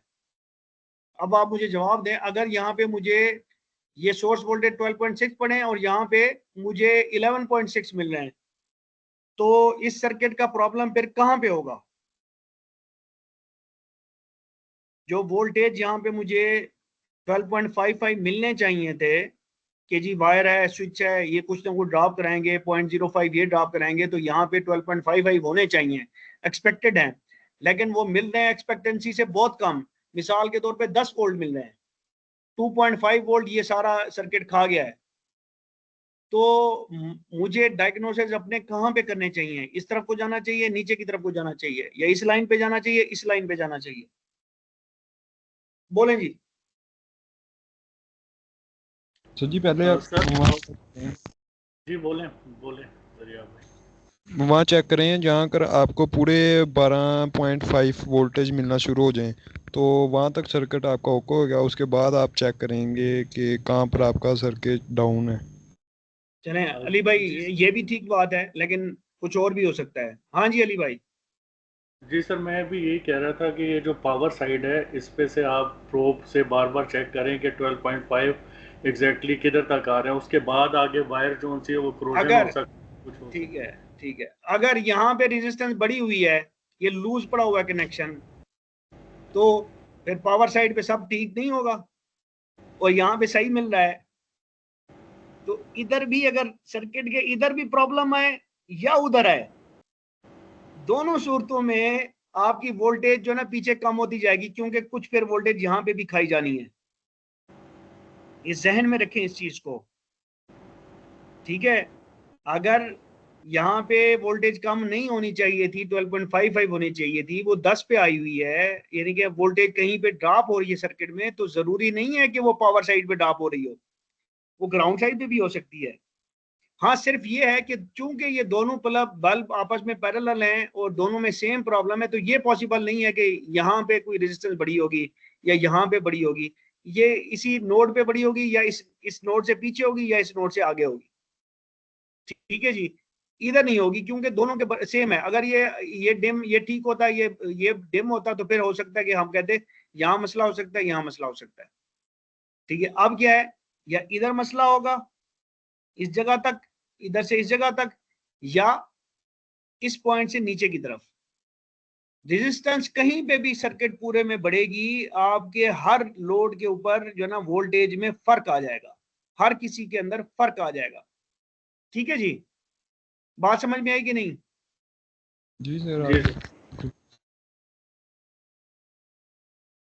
रेजिस्टेंस यहाँ पे बढ़े, यहाँ पे बढ़े, तो वोल्टेज ड्रॉप इधर ही इधर चेंज होगा। यहाँ पे चेक करेंगे, यहाँ पे भी चेंज होगा, यहाँ पे भी चेंज होगा। अगर यहाँ पे नहीं बढ़ी, इधर बढ़ गई है, तो इधर वोल्टेज ड्रॉप भी फर्क आएगा। अगर इस सारा सर्किट परफेक्ट है, तो यहाँ पे जो वोल्टेज ड्रॉप इस लाइन में मिलेगी वो मिसाल के तौर पे 0.02 है, और इस लाइन में 0.02 है। तो जब इधर रेजिस्टेंस बढ़ जाती है, तो ये 0.02 ये यहीं पे रहेगा, यहाँ पे जो वोल्टेज ड्रॉप है वो चेंज हो जाएगा, और आपको जो अवेलेबल वोल्टेज है वो यहाँ पे चेंज हो जाएगा। तो रेजिस्टेंस कहीं पे भी आएगी, तो उसका इफेक्ट जो है ना पूरे सर्किट के ऊपर आएगा।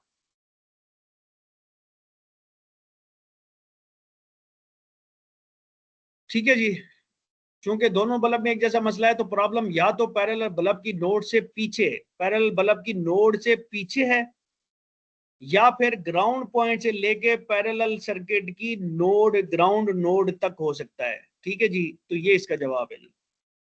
अब हम चेक करते हैं जी, हम मिसाल के तौर पे हमने यहाँ पे अवेलेबल वोल्टेज चेक किए, हमें मिल गया कि जी 12.6 था, यहाँ पे 12.59 मिल गए।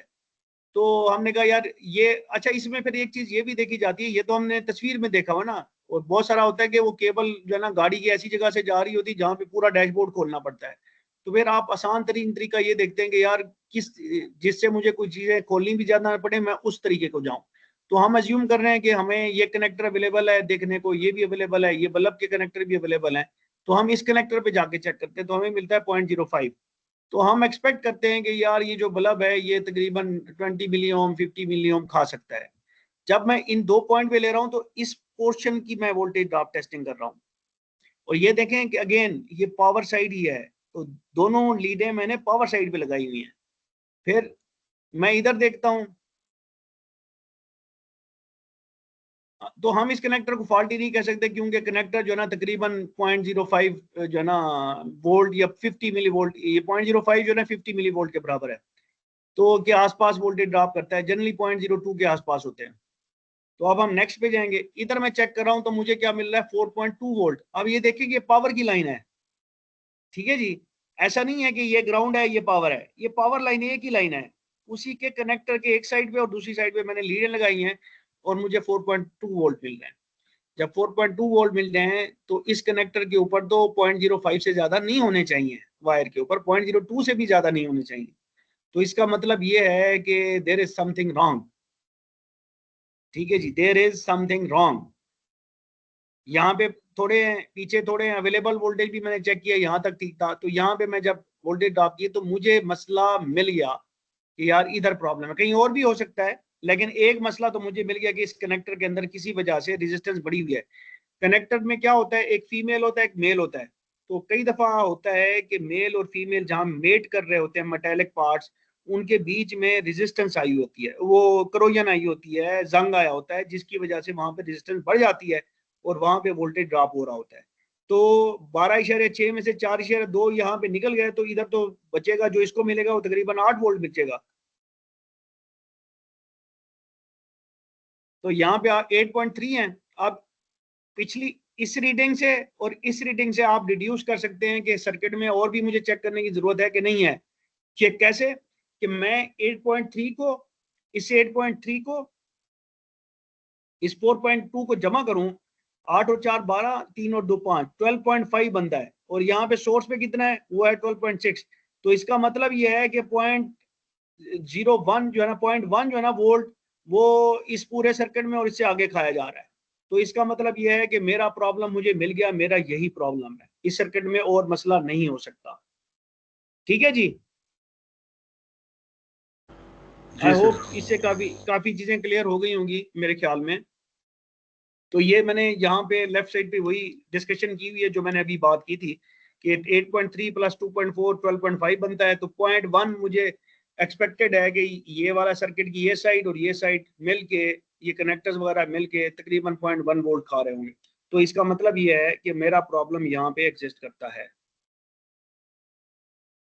तो इस यहाँ पे भी मैं ग्राउंड साइड पे, अगर मुझे वहां पे मसला ना मिलता तो मैं इधर ग्राउंड साइड पे इस कनेक्टर को भी आके चेक करता, इस कनेक्शन को भी, बॉडी को भी, बॉडी और जहाँ पे बॉडी ग्राउंड लग रहा है उसके बीच में भी, यानी कि मैं एक बैटरी के नेगेटिव टर्मिनल पे रखता और एक इस पॉइंट पे रखता जो जाके बॉडी के साथ मिल रहा है, उसको भी देखता कि वहां पे तो कोई वोल्टेज ड्रॉप नहीं हो रहा।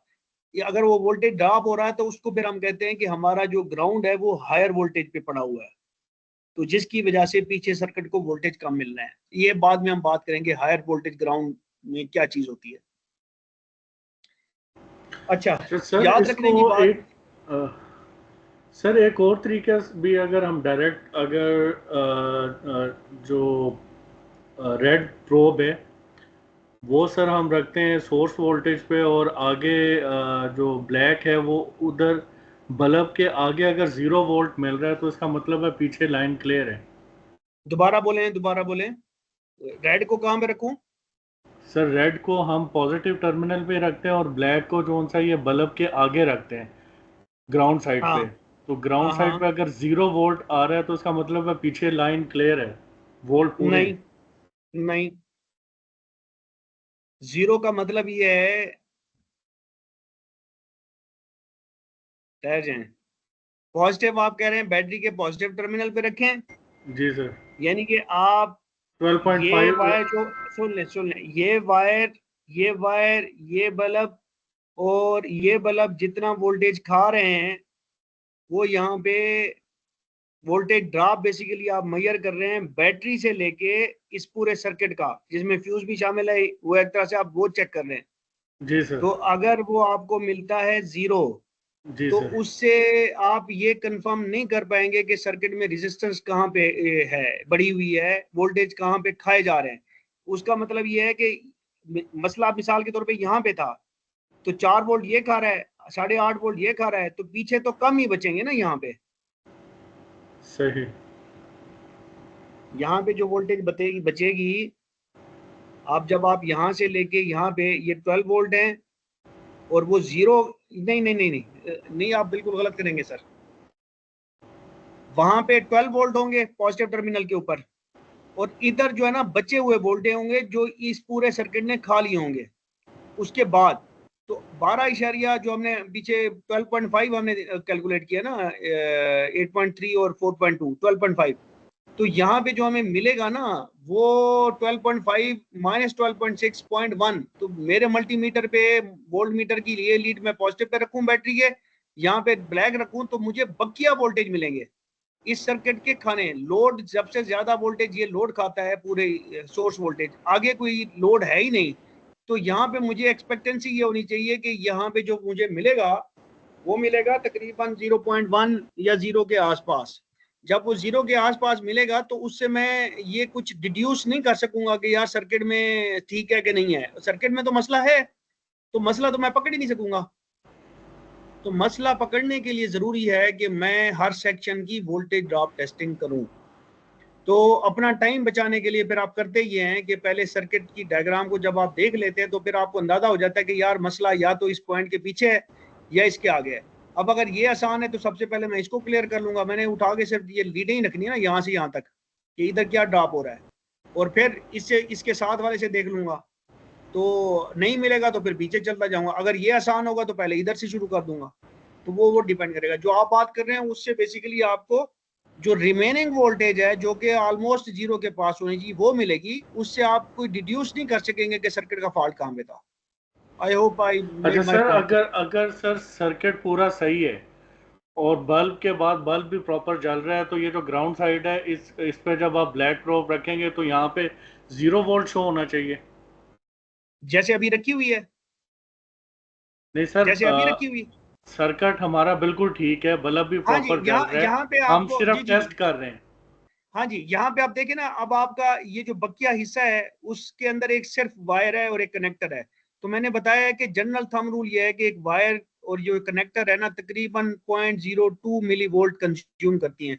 तो जो कंज्यूम इन्होंने करना है वो यहाँ पे इसके शुरू में मिलेगा। तो जब मैं इस टर्मिनल इसको 12 पे रखूंगा, पॉजिटिव पे रखूंगा जहाँ पे 12.6 है, और यहाँ पे तो ग्राउंड साइड पे ये हाँ जी ग्राउंड साइड पे, तो मुझे जो वोल्टेज देगा वो वो 0 होगी देगा। सर जी मल्टीमीटर जी जी 0। जीरो के जीरो से थोड़ा थोड़ा, नहीं नहीं यार नहीं।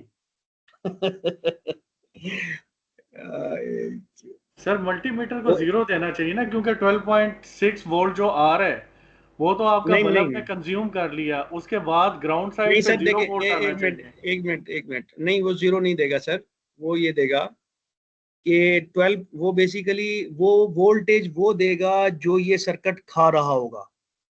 जब आप दो लीडों को किसी के बीच उस की दो पॉइंट्स के बीच में रखते हैं, दो पॉइंट्स पे रखते हैं यहाँ और यहाँ पे रखते हैं मिसाल के तौर पे, तो ये जो वोल्टेज शो करेगा वो जो ये सर्किट खा रहा होगा वो शो करेगा जो खा रहा होगा। इसी तरह बैटरी के पॉजिटिव टर्मिनल से यहाँ पे जब मैं रखूंगा तो वो वोल्टेज वो शो करेगा जो ये सर्किट यहाँ से लेके यहाँ तक खा रहा होगा।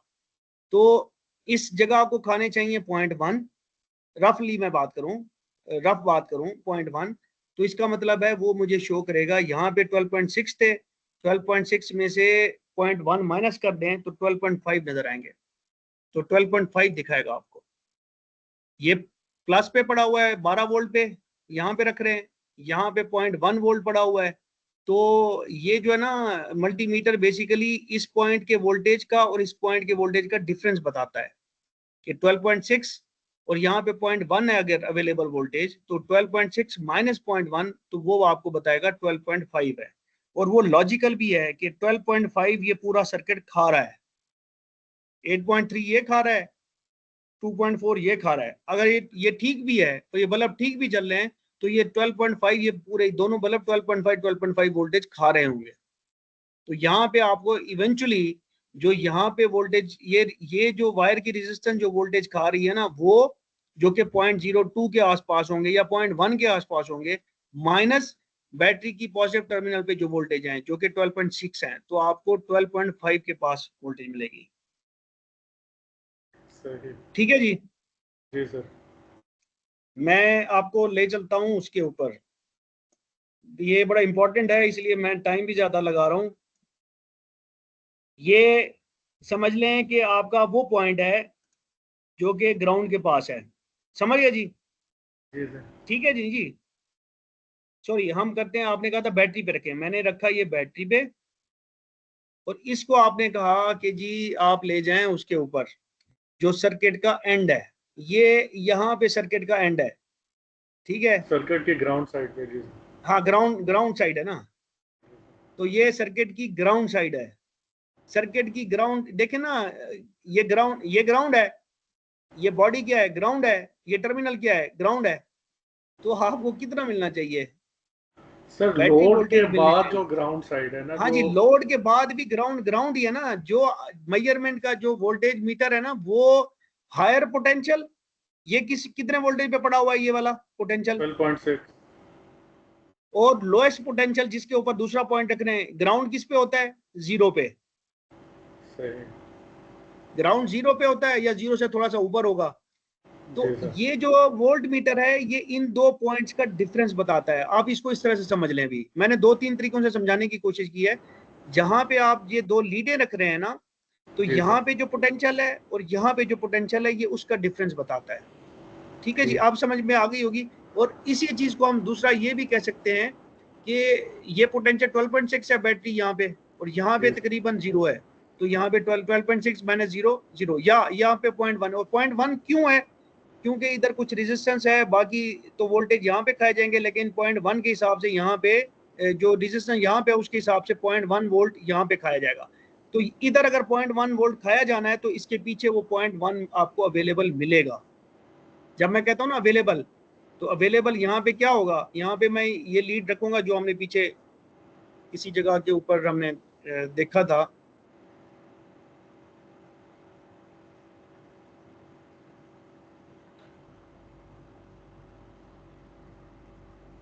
हाँ जी, कि इस पॉइंट पे जो अवेलेबल जब मैं ग्राउंड के साथ शो करूंगा, तो इस लीड से जितना आया हुआ है वो हायर पोटेंशियल, और बैटरी के नेगेटिव पे 0।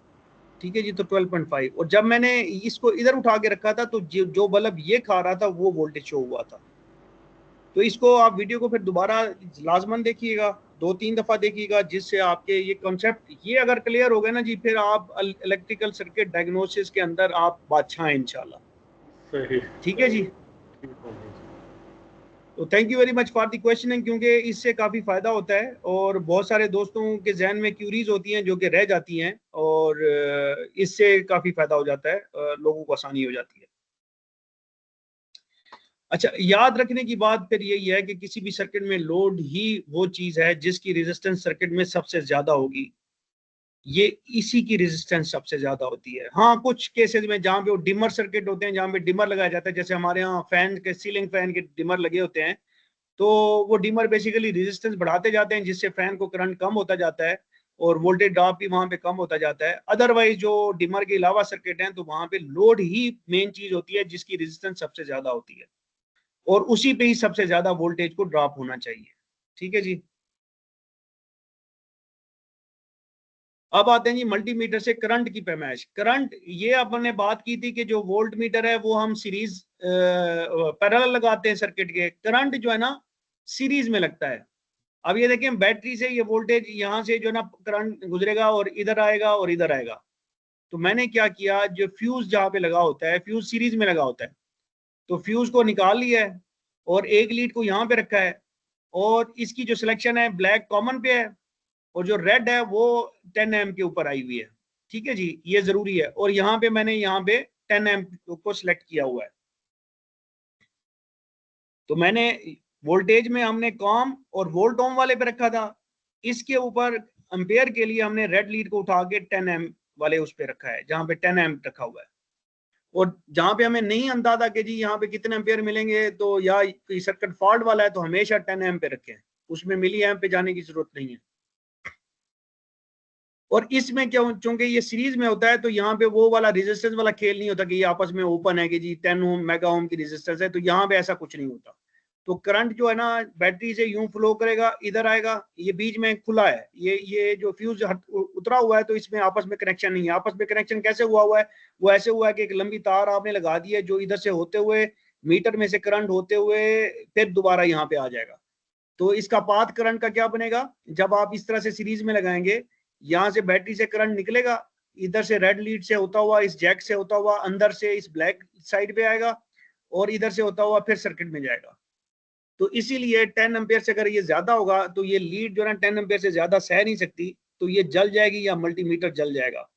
तो इसलिए वो कहता है। और जो अच्छे मल्टीमीटर होते हैं, मैंने पहले बताया था जब हमने मल्टीमीटर के तारुफ में बात किया था, यहाँ पे लिखा हुआ है कि 10 एम्पियर का ये ना मैक्सिमम 10 एम्पियर का फ्यूज लगा हुआ है इसके अंदर, कि अगर करंट खुदा ना खासा किसी वजह से ज्यादा गुजर रहा है कि आगे शॉर्ट सर्किटिंग हो गई है और करंट जो है ना ज्यादा गुजरना शुरू हुआ, तो ये जो है ना इसके अंदर वाला फिर फ्यूज जल जाएगा और वो क्या कहते हैं आपका मल्टीमीटर बच जाएगा। लेकिन जिनमें फ्यूज नहीं होता, जो चीप होते हैं, वो फिर मल्टीमीटर ही जल जाता है। ये तारें भी जल सकती हैं, गर्म हो सकती हैं। तो इसमें हम करते ही हैं कि जनरली जो बेहतरीन जगह होती है, क्योंकि सीरीज में लगाना होता है, तो फ्यूज को उतार लें, तो आप एक कनेक्शन इधर टर्मिनल पे पॉइंट पे रखें, किधर रखें, तो आपका मल्टीमीटर उस सर्किट के फ्यूज उसमें आ गया, सीरीज में आ गया। अदरवाइज आपने मैयर करनी तो आपको ये वायर काटनी पड़ेगी, और काट के एक सिरे के ऊपर रेड रखेंगे, दूसरे सिरे के ऊपर ब्लैक लीड रखेंगे। तो वो कहता है जी इसलिए बेहतर है कि फ्यूज जो है ना आप करें, तो करंट फिर या इस पूरे सर्किट में जो इधर से भी गुजरेगा, ये पैरेलल है, ये स्विच और ये कॉइल पैरेलल है आपस में, इसी सर्किट में। तो यहाँ पे पैरेलल है, तो इन पैरेलल सर्किट में आपको पता है कि ओवरऑल करंट ज्यादा गुजरता है, तो जो करंट भी गुजरेगा वो यहाँ पे मैयर हो जाएगा। ये एक हॉर्न सर्किट दिया हुआ है, जिसमें हॉर्न के स्विच के ऊपर पावर अवेलेबल है, कॉइल के ऊपर अवेलेबल है। जब आप हॉर्न अपना स्टीयरिंग पे प्रेस करते हैं, तो बेसिकली आप ग्राउंड थ्रू करते हैं, जो कि कॉइल की तरफ जाता है। कॉइल को जैसे ही ग्राउंड मिलता है, पावर अवेलेबल होती है हर वक्त, तो कॉइल बनती है और ये स्विच बन जाता है। स्विच बनता है तो यहाँ पे पावर इन दोनों पैरेलल हार्ट को मिल जाता है।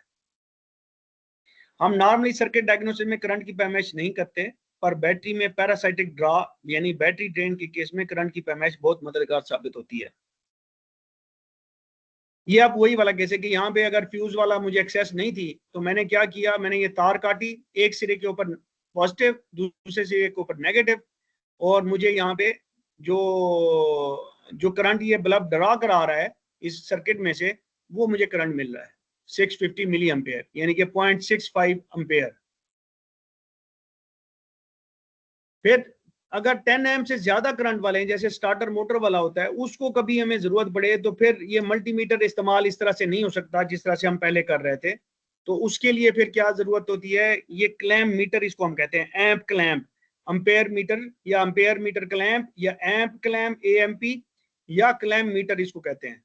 तो अक्सर जो क्लैम्प मीटर होते हैं उनकी यहाँ पे जो है ना इसी तरह से डिस्प्ले होता है, और उसके ऊपर जो है ना वो करंट शो करता है।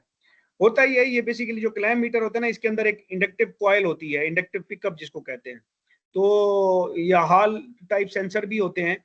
तो होता ही है कि जो जिस वायर में से करंट फ्लो कर रहा होता है, उसके इर्द गिर्द मैग्नेटिक फील्ड पैदा होती है। जब वो मैग्नेटिक फील्ड पैदा होती है, तो वो इस सेंसर के अंदर या कॉइल के अंदर इलेक्ट्रिसिटी इंड्यूस करती है इस क्लैम्प मीटर के। तो उससे वोल्टेज जो है ना पैदा हो जाता है इस क्लैम्प मीटर के अंदर। तो वो जो वोल्टेज होता है वो प्रोपोर्शनल होता है जितना इसमें से करंट गुजर रहा है। जितना करंट ज्यादा गुजरेगा उतनी वोल्टेज ये ज्यादा जो इंड्यूस करेगा, इंडक्टिव वोल्टेज, तो वो मिली वोल्ट में शो करेगा। फिर उसको फिर कन्वर्ट कर लिया जाता है एम्पेयर के नीचे। जो क्लैंप वो होते हैं ना जिनके ऊपर डिस्प्ले लगा होता है, वो उसके अंदर सर्किटरी लगी होती है जो कि उस वोल्ट में मिली वोल्ट्स को जो है ना चेंज करके वो स्केल के मुताबिक बताता है कि अगर 1 मिली वोल्ट है तो उसका मतलब है 1 एम्पेयर, तो वो 1 एम्पेयर शो करेगा। अगर 1 मिली वोल्ट इसका उसको जा रहा होगा तो हमें सिर्फ एम्पेयर में नजर आता है। इस तरह के क्लैम में फिर हमें मिली वोल्ट से खुद कन्वर्ट करना पड़ता है। ठीक है जी। और इस तरीके से जिस तरह से हम स्टार्टर का मैंने एक दफा बात की थी कि आप वेव फॉर्म बकायदा निकालते हैं कि जी वो एम्पेयर जो मिली वोल्ट हैं कैसे चेंज हो रहे हैं, जिससे आपको पता चल जाता है कि आप रिलेटिव कंप्रेशन करते हैं। वो किसी जब आगे कहीं बात आएगी तो इंशाल्लाह डिटेल में डिस्कस करेंगे। अब है जी मल्टीमीटर से करंट की पैमाइश की मश्क। यार मेरे ख्याल में काफी नहीं हो गया, अभी 4:30 होने वाले हैं, 5:30।